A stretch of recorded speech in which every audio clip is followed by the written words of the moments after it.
সুষ্ঠু নির্বাচন, যার জন্য 16 বছর এক দীর্ঘ সংগ্রাম, আত্মদান,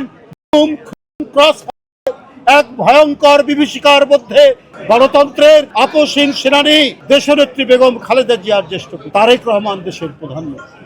এ জাতি কোনোদিন ভুলবে না এবং ভুলতে দিবে না।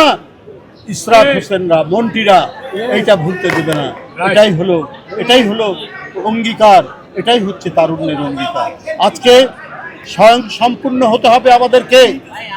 জিয়াউর রহমানের রাজনীতির দর্শন ছিল এইটা। কি ছিল তখন দেশে? কিছুই ছিল না, কিন্তু গোটা জাতিকে তিনি উদ্বুদ্ধ করলেন খাল কাটা কর্মসূচির মধ্যে দিয়ে, শিক্ষা কর্মসূচির মধ্যে দিয়ে, যে আমাদেরকে লেখাপড়া শিখে আলোকিত হতে হবে। আমরা খাল কেটে বর্ষার সময় পানি ধারণ করব, শুকনো মৌসুমে সেচ দিয়ে আমরা ফসল ফলাবো, আমরা স্বয়ং সম্পূর্ণ হব।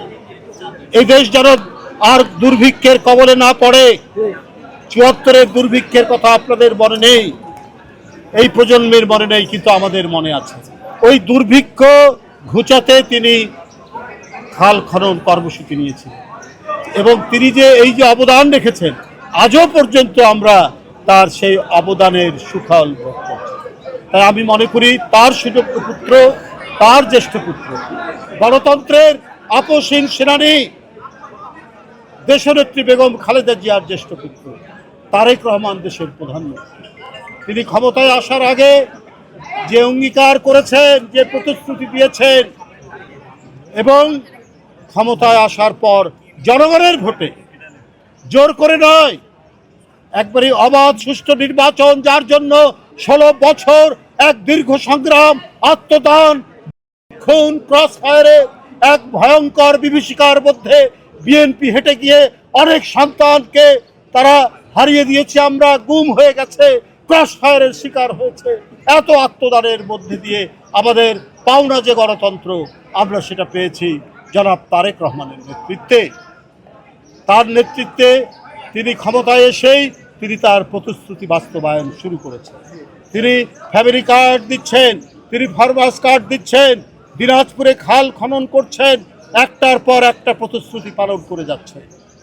সুতরাং আমি আগেও বলেছি যে তারেক রহমানের নেতৃত্বে আমরা আবার সব দিক থেকে, জ্বালানির সংকট, এই সংকট আমি আগেই বলেছি, এটা বাংলাদেশের জন্য নয়, এটা বাংলাদেশের নিজস্ব সংকট নয়, এটা বিএনপি এই সংকট তৈরি করেনি, এটা একটি আন্তর্জাতিক সংকট।